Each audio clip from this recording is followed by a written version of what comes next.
আমি এক অসহায় দর্শকের মতো নিজের ভেতরে চলতে থাকা এক অদ্ভুত একপাক্ষিক রক্তক্ষয়ী যুদ্ধের দিকে কেবল বোকার মতো তাকিয়ে থাকি। মস্তিষ্ক আর মনের এই লড়াই আমি প্রতিদিন হারি।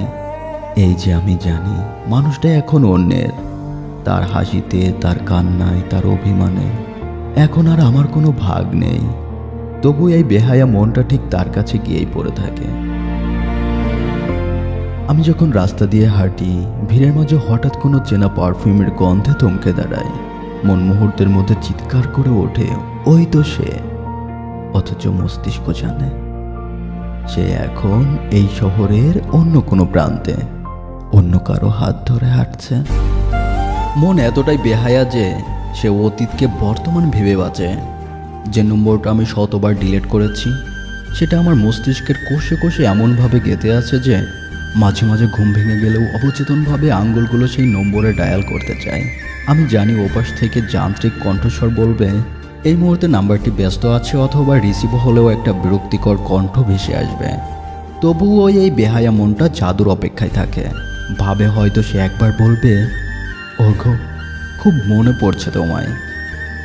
দিনের বেলাটা না হয় কাজের চাপে, মানুষের ভিড়ে আর চারপাশের কোলাহলে নিজেকে মিথ্যে সান্ত্বনা দিয়ে পার করে দেওয়া যায়। কিন্তু দিন শেষে যখন সূর্যটা ডুবে যায়, চারপাশ শান্ত হয়ে আসে, তখন শুরু হয় মনের আসল খেলা। রাত যত গভীর হয়, স্মৃতির নিলাম তত চড়া দামে শুরু হয়। পুরানো চ্যাট হিস্টোরি, লুকিয়ে রাখা ছবি, ভয়েস রেকর্ড, এগুলো যেন এক একটা ধারালো অস্ত্র। মন ইচ্ছা করে সেই অস্ত্রগুলো দিয়ে নিজেকে ক্ষতবিক্ষত করে। যে কথাগুলো একদিন চরম ভালোবাসায় পরিণত হয়েছিল, আজ সেগুলো সব থেকে বড় মিথ্যে। তোমাকে ছাড়া বাঁচব না, তুমি শুধুই আমার। এই কথাগুলো যখন মনের ভেতর প্রতিধ্বনিত হয়, তখন আমি নিজেকে প্রশ্ন করি, মানুষ এত নিখুঁতভাবে মিথ্যা বলতে পারে কিভাবে? নাকি তখনকার অনুভূতিগুলো সত্যি ছিল আর এখনকার এই বদলে যাওয়াটাও সত্যি? এই হিসাব মেলাতে মেলাতে রোজ ভোর হয়ে যায় আমার, আর আমার চোখের নিচের কালির দাগ আরও গাঢ় হয়। সে এখন অন্যের। এই বাক্যটার চেয়ে ভয়ঙ্কর কোনো বাক্য পৃথিবীতে তৈরি হয়নি। যখনই আমি চোখ বন্ধ করি, আমার মনের পর্দায় এক অদ্ভুত আর যন্ত্রণাদায়ক চিত্রনাট্য চলতে থাকে। আমি কল্পনা করি সে অন্য কারো চোখের দিকে ঠিক সেভাবেই তাকাচ্ছে, যেভাবে একসময় আমার দিকে তাকাতো। সে অন্য কারো হাত ঠিক ততটাই শক্ত করে ধরেছে যতটা শক্ত করে সে আমার হাত। যে মানুষটা একটু জ্বর হলে আমার দুনিয়া উলটপালট হয়ে যেত, আজ তার খেয়াল রাখার জন্য অন্য কেউ আছে। সে অন্য কারোর সাথে তার সারাদিনের গল্পগুলো শেয়ার করছে, অন্য কারো বুকে মাথা রেখে নিশ্চিন্তে ঘুমোচ্ছে। এই দৃশ্যগুলো কল্পনায় আসা মাত্রই বুকের ভেতরটাই এমনভাবে দুমড়ে মুচড়ে ওঠে, মনে হয় কেউ যেন জীবন্ত অবস্থায় আমার বুকের পাঁজরগুলো ভেঙে দিচ্ছে। এই যন্ত্রণা কাউকে বোঝানো যায় না, কাউকে দেখানো যায় না, শুধু নীরবে সহ্য করতে হয়। আমি কোনো যুক্তিবাদী মানুষ নই। আমি তো বুঝি মানুষ মরে গেলে পচে যায়, বেঁচে থাকলে বদলায়। এটাই পৃথিবীর সবথেকে বড় নিয়ম। আমি নিজেকে আয়নার সামনে দাঁড় করিয়ে কতবার কাঠগড়ায় দাঁড় করিয়েছি, নিজেকে নিজেই জেরা করেছি, কেন তুই তার জন্য কাঁদিস যে তোর কথা একটা সেকেন্ডের জন্য হলেও ভাবে না? কেন তুই তার বন্ধনা করিস যে তোকে তার জীবনে একটা বাতির অধ্যায়ের মতো ছুঁড়ে ফেলেছে?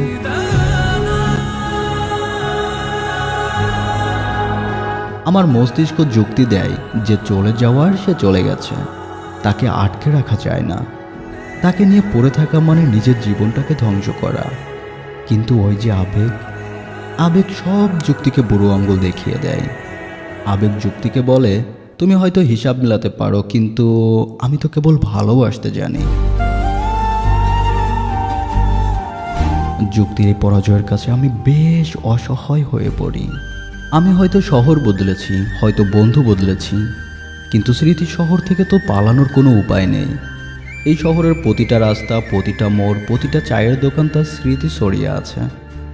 বৃষ্টি এলে আমার মনে পড়ে কিভাবে আমরা একসাথে বৃষ্টিতে ভিজতাম। শীতের সকালে মনে পড়ে কিভাবে এক কাপ চা দুজনে মিলে ভাগ করে খেতাম। সব থেকে বড় বেইমানি করে আমার অবচেতন মন।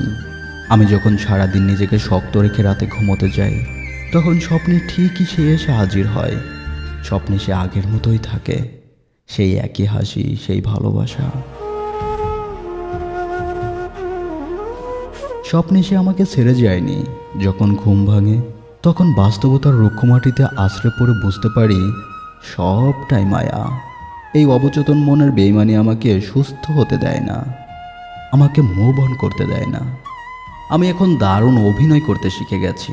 কেউ যদি জিজ্ঞাসা করে কেমন আছিস, আমি একগাল হেসে দিয়ে বলি খুব ভালো আছি রে। বিন্দাস কাটছে জীবন।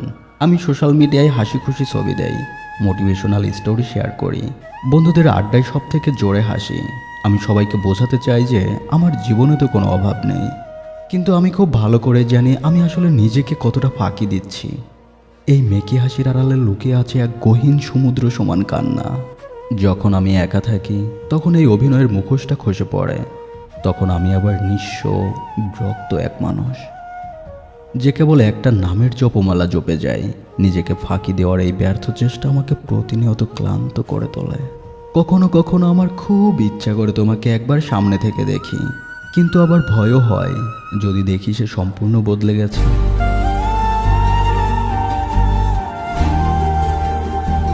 আমি শুনেছি মানুষ বদলে গেলে তার চোখের ভাষাও বদলে যায়।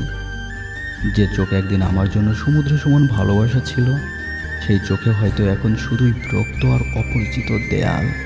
এই যে একটা মানুষ যাকে আমি নিজের হাতে তালুর থেকেও ভালো চিনতাম, সে রাতারাতি একজন সম্পূর্ণ অচেনা মানুষে পরিণত হলো। এই সত্যটা মেনে নেওয়া কি এতটাই সহজ? আমি হয়তো তার নতুন রূপটা দেখতে চাই না বলেই আমার মন কেবল তার পুরনো রূপটার বন্ধনা করে চলে। মন সেই অতীতকে আঁকড়ে ধরে বাঁচতে চায়, কারণ বর্তমানটা বড় বেশি নির্মম। আমি জানি সে ফিরে আসবে না। সে এখন অন্যের সংসারে, অন্যের জীবনের গল্পে নতুন করে বাঁচতে শিখে গেছে। তার জীবনে আমার কোনো প্রয়োজন নেই, কিন্তু তবুও আমার বুকের এক কোণে কোথাও কি একটা সূক্ষ্ম অপেক্ষা কাজ করে না? মাঝে মাঝে আনমনা হয়ে ভাবি একদিন হয়তো হঠাৎ করে তার মেসেজ আসবে, আমাকে ক্ষমা করে দিও, আমি ভুল ছিলাম। কিংবা কোনো এক বর্ষার বিকেলে সে হঠাৎ করে আমার দরজায় এসে দাঁড়াবে, ঠিক আগের মতো। আমি জানি এগুলো সস্তা রোমান্টিক উপন্যাসের কল্পনা ছাড়া আর কিছুই না। বাস্তবে এত কিছু ঘটবে না, তবুও এই একতরফা অপেক্ষার অসুখটা আমাকে তিলে তিলে শেষ করে দেয়। মন জানে সে আসবে না, তবুও মনের দরজা খুলে বসে থাকে। সবাই বলে সময় সব ক্ষত সারিয়ে দেয়। কথাটি হয়তো আংশিক সত্য। সময় হয়তো ক্ষতের উপরে একটা হালকা প্রলেপ ফেলে দেয়, হয়তো তীব্র যন্ত্রণাটাকে একটা অভ্যাসে পরিণত করে। কিন্তু বুকের ভেতরের শূন্যতাটা কি সময় পূরণ করতে পারে? না, পারে না। একটা গাছ যখন উপড়ে ফেলা হয় তখন সেই জায়গাটা হয়তো ঘাসে ঢেকে যায়, কিন্তু সেখানে যে একটা গর্ত রয়ে যায় সেটা তো আর বোঝে না। মানুষের বুকের ভেতরের গর্তটাও তেমন। সময় গড়িয়েছে, আমি হয়তো আর আগের মতো হাউমাউ করে কাঁদি না। আমি হয়তো এখন স্বাভাবিক জীবনযাপন করতে শিখেছি, কিন্তু বুকের ভেতরে সেই চিরস্থায়ী ক্ষতটা মাঝে মাঝে চিনচিন করে ওঠে। তখন বুঝতে পারি সময় শুধু মানিয়ে নিতে শেখায়, ভুলতে শেখায় না। এখনের এই শূন্যতাটা আমার সবচেয়ে কাছের বন্ধু। যে মনটা তাকে এত করে বোঝালাম সে কখনো বুঝলই না। তখন আমি হাল ছেড়ে দিয়েছি। আমি এখন আর মনকে শাসন করি না, আমি মনকে তার মতো থাকতে দিয়েছি। সে যদি বেহায়া হয়ে বন্দনা গাইতে চায় তো গাক, সে যদি অতীতে স্মৃতি নিয়ে পড়ে থাকতে চায় তো থাকুক। আমি এখন এই শূন্যতাকে সাথে নিয়ে বাঁচতে শিখেছি। একটা সময় ছিল যখন যন্ত্রণাটা আমাকে পাগল করে দিত, আর এখন এই যন্ত্রণাটা আমার বেঁচে থাকার একটা অংশ হয়ে গেছে।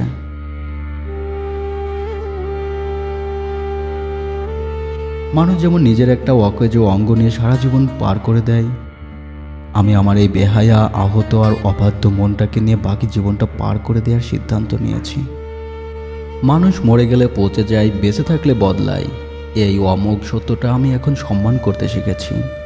সে বদলে গেছে, সে অন্যের হয়ে গেছে, আর আমি হেরে গেছি আমার নিজের জীবনের এক নির্মম দর্শক। আমার গল্পটা হয়তো অসম্পূর্ণ রয়ে গেছে, কিন্তু সব গল্প তো আর পূর্ণতা পায় না। কিছু গল্প হয়তো এভাবেই অসমাপ্ত থেকে যার জন্য তৈরি হয়। আমার এই বেহায়া মন হয়তো কোনোদিনও বুঝবে না যে কেন সে আমাকে ছেড়ে চলে গেল, কিন্তু আমি বুঝেছি। আর এই বোঝাপড়ার মাঝে আমি আমার শান্তি খোঁজ করছি। সে যেখানেই থাকুক, যার সাথেই থাকুক, ভালো থাকুক, আর আমার এই বেহায়া মন, সে হয়তো আজীবন এভাবেই এক অদেখা ঈশ্বরের শূন্য দেবীতে ধূপকাঠি জ্বেলে যাবে। তাতে কি আসে যায়? অন্তত এইটুকু তো সান্ত্বনা যে আমার ভালোবাসাটা মিথ্যা ছিল না। সে বদলে গেলেও আমার অনুভূতিগুলো বদলায়নি। আর এটাই হয়তো আমার জীবনের সব থেকে বড় ট্র্যাজেডি এবং একই সাথে সব থেকে বড় প্রাপ্তি।